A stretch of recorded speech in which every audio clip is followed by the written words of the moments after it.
تو یہ جو ٹاپک ہے یہ ہے معذور کا بیان۔ آپ نے سنا ہوگا کہ علماء اکرام جب تقریر وغیرہ کرتے یا درسگاہوں میں کتابیں پڑھاتے ہیں تو وہ ایک لفظ آپ نے بھی بارہا سنا ہوگا کہ عذر شرعی ہم بولتے ہیں۔ عذر شرعی اسے کہتے ہیں جس عذر کو شریعت نے عذر بتایا اسے کہتے ہیں عذر شرعی۔ تو عذر شرعی کی بنیاد پر کئی مسائلوں میں تخفیف بھی ہوتی ہے تو اسے عذر شرعی۔ تو اب یہ جو معذور ہم کہتے ہیں نا، معذور ہے کون؟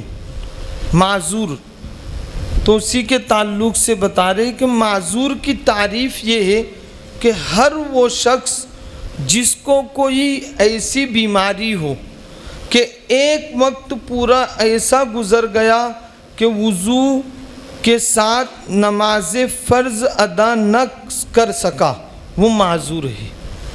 اب وہ آگے بتا رہے کہ کون کون سی ایسی بیماریاں ہیں وہ بتائے گے۔ یعنی پورے وقت میں اتنی دیر بھی بیماری نہیں رکی کہ وضو کے ساتھ فرض نماز ادا کر سکے۔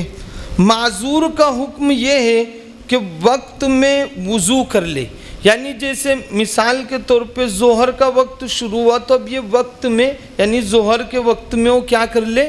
وضو کر لے۔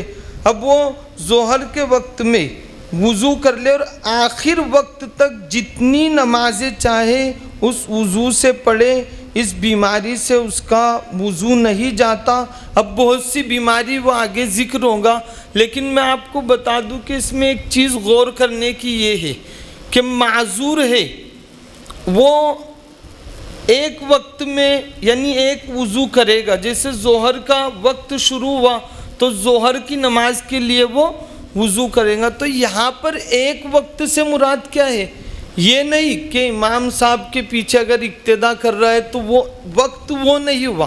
وقت کیا ہے کہ ظہر کا وقت شروع کب سے ہوتا ہے اور ظہر کا وقت ختم کب ہوتا ہے، یعنی عصر کا وقت شروع ہوتا ہے تو ظہر کا وقت، تو یہ پورا وقت اس میں گھیر لیا گیا ہے۔ یعنی اگر کوئی شرعی عذر والا بندہ ہے، معذور ہے، تو وہ ظہر کے اول وقت میں اگر وضو کر لیتا ہے تو وہ عصر کا وقت شروع ہونے تک جتنی چاہے وہ نمازیں پڑھ سکتا ہے، لیکن عصر نہیں پڑھے گا۔ اس سے مراد وہ نہیں کہ اب عصر بھی اس میں ہی پڑھ لو، مغرب یہ نہیں ہے۔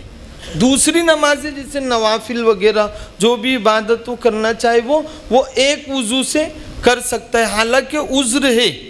اب آگے بتا رہے کہ وہ کون کون سی چیزیں، جیسے قطرے کی بیماری، بہت سے حضرات ہیں جن کو ایسا بھی ہوتا ہے کہ وضو کیا کہ قطرہ نکلا، وضو کیا کہ اب وہ کرے تو کیا کرے، حالانکہ وہ تو نواقض وضو میں سے ہے۔ اگر پیشاب یا پاخانے کے مقام سے ایسی کوئی چیز نکلے تو اس سے وضو ٹوٹ جاتا ہے، لیکن اب حال یہ ہے کہ وضو کرتا ہے پھر قطرہ آ جاتا ہے، وضو کرتا ہے پھر تسلسل کے ساتھ یہ سلسلہ جاری ہی رہتا ہے۔ تو اسے قطرے کی بیماری یا دست کی بیماری، بار بار پاخانہ آنا، یعنی بے چین رہنا انسان کا اور بار بار اس کی حاجت اس کو ہونا، یا ہوا خارج ہونا بار بار، یہ بھی تسلسل کے ساتھ، یا دکھتی آنکھ سے پانی گرنا، یا پھوڑے یا ناسور سے ہر وقت رطوبت بہنا، پھوڑا یا پھنسی تو بس چالو ہی رہتا ہے اس میں سے رطوبت نکلنا بہنا، یا کان، ناف، پستان سے پانی نکلنا، یہ سب بیماریاں وضو توڑنے والی ہے۔ یہ جتنی بھی بیماریاں ذکر کی گئی اوپر یہ سب وضو توڑنے والی ہے۔ ان میں جب پورا ایک وقت ایسا گزر گیا کہ ہر چند کوشش کی مگر طہارت کے ساتھ نماز نہ پڑھ سکا تو اب عذر ثابت ہو گیا۔ اب کیا ہو گیا؟ عذر ثابت ہو گیا۔ اب عذر جب ثابت ہو گیا تو نماز تک ہر نماز کے وقت میں ایک ایک بار بھی وہ چیز پائی جائے گی، ایک ایک بار بھی۔ اب عذر جب ثابت ہو گیا، وہ معذور ہو گیا، تو اب ہر نماز کے لیے ایک مرتبہ بھی اگر وہ چیز پائی جائے گی تو وہ معذور ہی شمار ہوگا، معذور ہی رہے گا وہ۔ مثلاً عورت کو نماز کا ایک پورا وقت ایسا گزر گیا جس میں استحاضہ نے اتنی مہلت نہ دی کہ طہارت کر کے فرض پڑھ لیتی. اب یہ استحاضہ جو ہے یہ حیض اور نفاس کے علاوہ یہ بیماری کی وجہ سے، پیٹ کی خرابی کی وجہ سے، یا پھر کچھ ایسی چیز کھا لیے جو ہضم نہیں ہوتا تو اس سے بھی یہ چیز عورتوں کو ہوتی ہے. یہ حیض اور نفاس نہیں، ورنہ تو حیض میں تو نماز ہی معاف ہے نا، نماز تو پڑھنے کا حکم ہی نہیں ہے عورت کو. تو یہ استحاضہ ہے، یہ خون اتنا بہتا رہا کہ وہ ایک وقت کی نماز بھی مطلب پڑھ نہیں سکتی، ایسے تسلسل سے چالو، یعنی اتنی مہلت نہیں دی کہ طہارت کر کے وہ فرض پڑھ لیتی، اور دوسرے وقت میں اتنی مہلت ملتی ہے.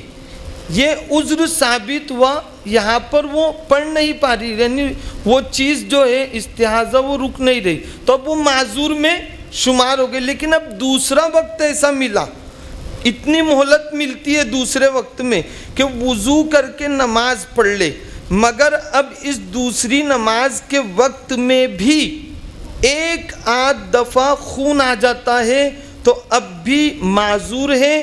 یعنی عذر ثابت ہونے کے بعد یہ ضروری نہیں ہے کہ آئندہ ہر وقت میں کثرت بار بار وضو توڑنے والی چیزیں پائی جائے کثرت سے. یعنی ایک مرتبہ بھی اگر وہ چیز پا لی گئی دوسری وقت میں تو وہاں پر وہ معذور شمار ہوگی.